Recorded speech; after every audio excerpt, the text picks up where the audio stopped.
This guy's Nissan 240SX got absolutely smashed. Holy fuck, bro. We're talking banana-shaped wreckage here. This 240 has been my main project for the past 7 years. Most people, junkyard time. But no, not this guy. This car was his baby. Still less rust than most other 240s out there.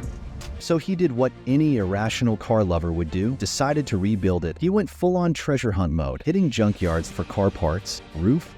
Check. Doors? Check. Bumpers? Check.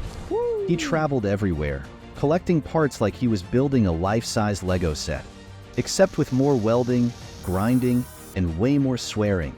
After months of sweat and struggle, It's basically a build at this point. It's not even a restoration anymore, I feel like. he finally pieced together his banana-shaped baby. And guess what?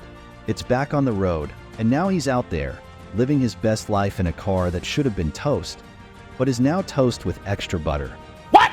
If you like this crazy rebuild, hit that like button, and if you love epic car transformations, don't forget to subscribe for more.